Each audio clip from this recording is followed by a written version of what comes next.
Bila sem članica strateškega sveta mestne občine Ptuj in v letu 2011 smo razpravljali o tem tudi na naši seji.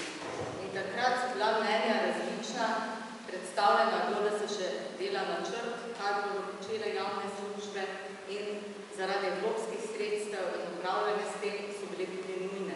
V tem delu smo se strinjali. Je pa bilo odprto vprašanje, dokot bodo pristojnosti javnih služb in kaj bo ostala tržna dejavnost.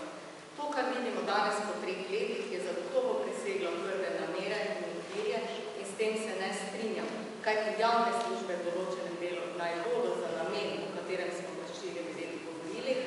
To, kar pa danes počnejo, kar so že keramičarska dela, raznovrtna dela, kulturne prireditve in ne vem kaj vse, je pa preseglo tiste okvirje, to je pa tržna dejavnost ali pa dejavnost drugih inštitucij. Obrtniki v mestu govorijo, da to ubija svobodo, tržno konkurenco in da to ni prava pot. Jaz se z njim strinjam.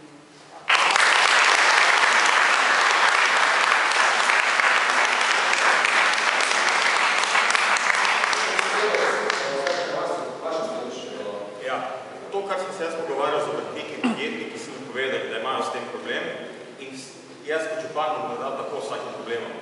Treba soočiti ljudi, ki imajo problem z obstoječo ponudbo, da se tako dolgo pogovarjati, dokler se ne pride do najučinkovitejše in najboljše rešitve za ljudi, za občane, da bo javni denar najbolj učinkovito porabljen. Če je to zaradi mene privatno, naj bo privatno, če je to javno, skratka, učinek mora biti pravi, dober in merljiv.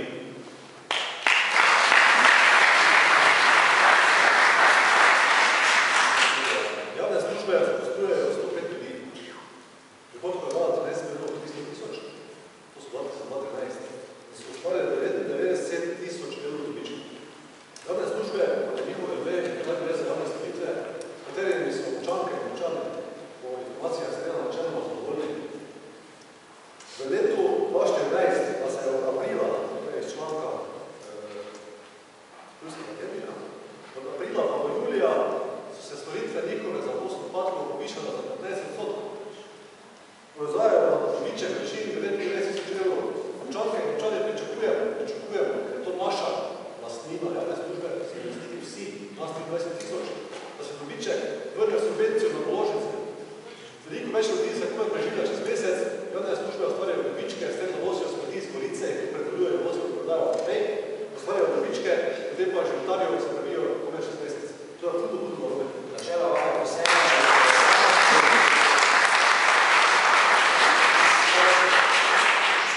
Pojasnim, zakaj so javne službe nelojalna konkurenca. Zato, ker če se prijavljajo na razpise, javne službe stimulirajo v celo samo materialne stroške. Ker stroške dela plačujemo tako ali tako občanke in občani so javne službe.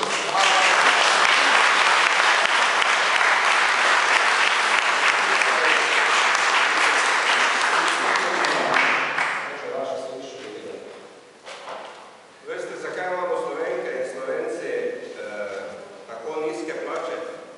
Zato, ker ne znamo izrabiti svojih resursov in svojih virov. Pa začnemo od univerz naprej do vsega javnega sektorja. Imeti raziskovalno opremo, ki stane milijone in milijone in jo uporabljati 2 uri za učni proces in je ne uporabiti za to, da iz nje gospodariš, to je za mene katastrofa nacionalna. In isto je občinska lastnina. Torej, župan se mora obnašati kot gospodarstvenik in podjetnik in z javno infrastrukturo mora gospodariti. In torej, javne službe, komunalno podjetje, tudi zavodi, torej morajo biti podvrženi podjetnosti. In če tega v Sloveniji ne bomo naredili, če mi pričakujemo, da bo 20% ljudi, ki živi v gospodarstvu, reševalo vse te težave, ki jih imamo, potem so seveda na daleč napačni poti. In seveda se bomo trudili še naprej, da bodo vsi naši gospodarski subjekti 24 ur na dan izrabljali vsako lopato, vsaki krap, vsaki stroj, kaj ga imamo, zato da bomo služili tako na tujem kot na domačem trgu. In torej javne službe in komunalno podjetje bodo zrasle v take inštitucije, kot je bilo nekoč.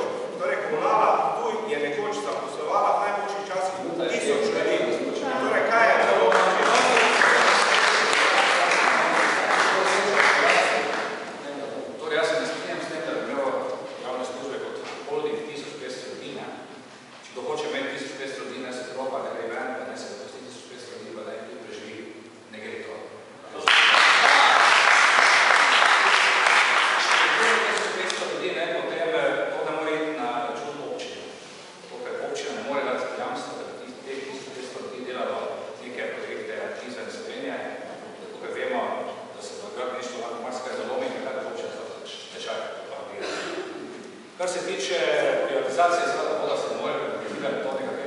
privatizacijo, voda je last občine, samo mestni svet lahko odloči, če se kaj takega lahko zgodila.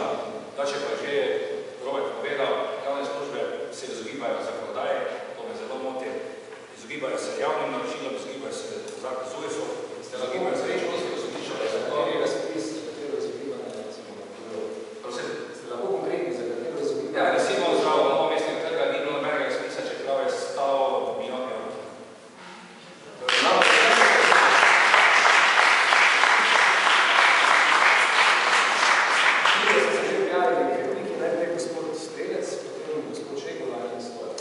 Moja replika bo zelo kratka in zelo konkretna. 11 let pravi gospod župan, da se je prizadeval za prepis gradu Turnišče iz države na Ptujsko občino. Lani mu je to uspelo, v 11 letih mu je uspelo prepisati grad iz države na občino. 11 let je rabo, hvala novela. Javne službe Ptuj so pokosile grad Turnišče 21. junija za Pito, kateri ste bili tam. Od takrat do danes, v 3 mesecih, niso enkrat pokosili in tudi smeti niso nesli ljudje, ki so pri vas v službi.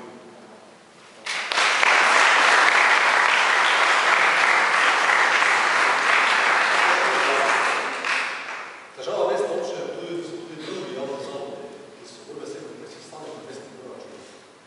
Imam podatke za 2 javna zavoda. Eden je zavod za šport. Najprej povem, da je v mestni občini Ptuj športna zveza, vodna organizacija vseh društev, športnih klubov. Potem pa je tudi zavod za šport, ki je sam sebi namen, zaposluje 11 zaposlenih. V zadnjih 11 letih po podatkih supervizorja, to so javno podatki, da je iz mestnega proračuna direktno v javni zavod za šport odšlo 6.800.000 evrov. Če to preračunate infrastrukturo, počnih javnih zastavov, vemo, kako idemo. Drugi zavod je ZRS Bistra. Jaz sem počuvarstveni, kako upevam zavod, od tega, da če dobili pozitivni učin.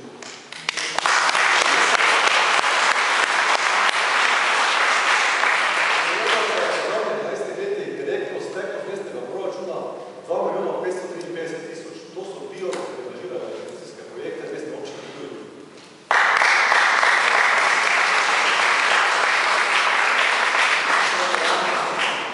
Torej, zakonodajalec je ugotovil, kako dolga je naša država z javno infrastrukturo in z javnimi naročili. In zato je sprejel zakon, parlament je sprejel zakon, kjer je omogočil ustanavljanje javnih podjetij, kjer je mogoče, kjer lokalna samouprava lahko z in-house naročilom odda delo.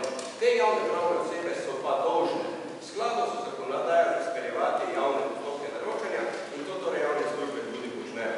Kar se tiče supervizorja, gospod Čekola, vi ste velik podjetnik. 13 milijonov evrov ste pobrali davkoplačevalskega denarja. Od tega ste postajate 25%, skoraj 25% lastnik podjetja za stanovanjske storitve in pobirate položnice od ljudi, ne urejate stanovanj in vašete denar v privatne žepe. Prosim vas lepo, ne razlagajte to javnim zavodom, ker so to javne službe, ki morajo delati v javnem interesu.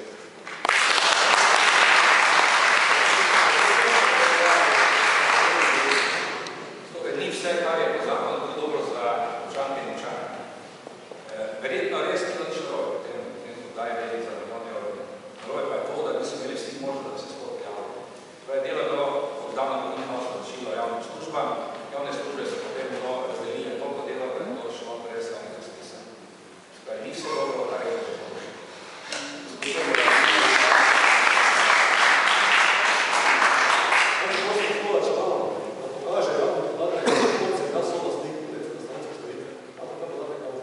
Torej, v register pogledajte podjetje Taves in podjetje Taves. Jaz sem Robert Čekola. Ja, sveda je Robert Čekola, pogledajte si lastniško strukturo, kdo je lastnik podjetja Taves. Jaz ne. Ampak, torej, pogledajte si supervizor in pogledajte si kaj gospodje, ki so podjetniki na trgu delajo za davkoplačevalskim denarjem. Tukaj imate 3, na katere si pogledajte.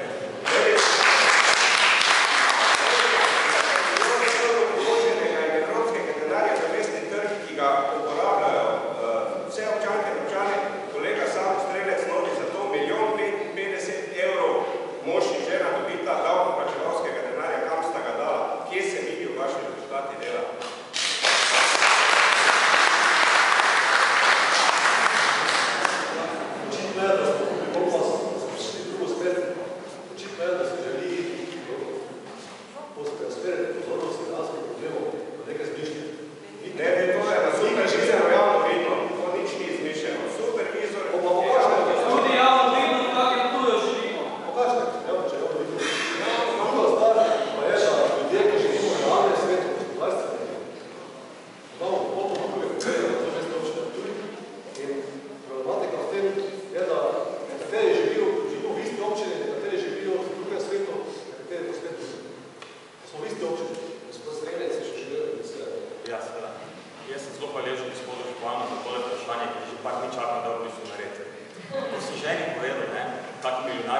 rekla, imamo skupni račun, kam ti to nosiš, kaj imaš ljubico, kaj imaš ne?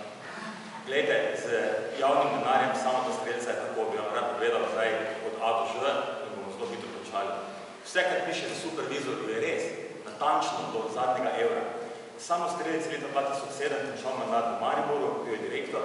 Leta 2008 sem bil eno leto samostojni kulturni delavec, včasih smo rekli svobodni umetnik, na kar sem naredil eno firmo.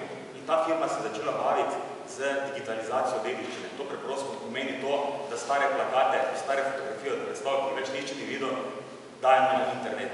Leta 2010 je pa država rekla tako, imamo portal za iskanje knjig, Kobis, da poznate vsi te knjige, iščete knjižnici. In je rekla država, imamo portal slovenski za glasbeno dediščino, reče se mu Sigic. Nimamo pa portala, ki bi urejal gledališko dediščino. In takrat je v uradnem listu Republike Slovenije razpisala poziv za delo urejanje tega portala. Prijavili smo se 3 firme, ena ljubljanska, ena krajinska, pa ena s Ptuja. In ta s Ptuja je bila za 2/3 cenejša od drugih ponudnikov in dobila posel.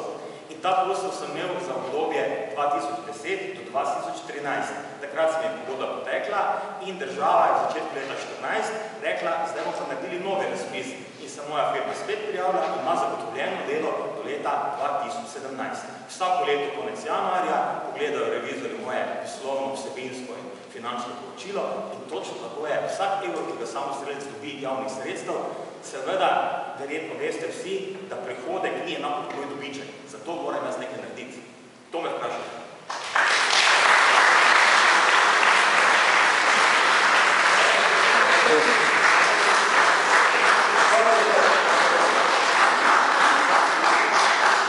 Podjetje Tames niso lastnik predstavljanske storitve, nič v procentu, Robert Šeglo niso lastnik predstavljanske storitve. Če imamo dobro informacijo, drugače ne pokažeš.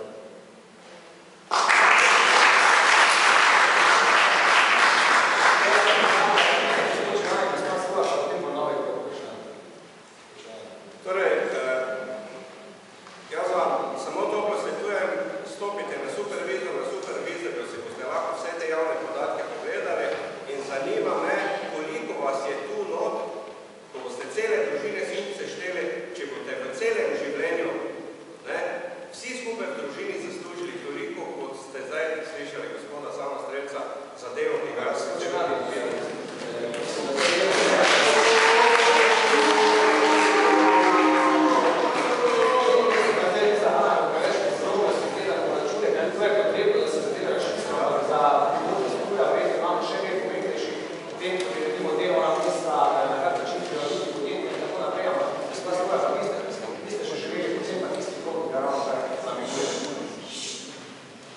Jaz sem želela dati repliko še naprej, ko smo govorili o javnih službah in sicer zdaj, ko smo slišali vse te milijone, lahko še samo to dodam. Jaz bi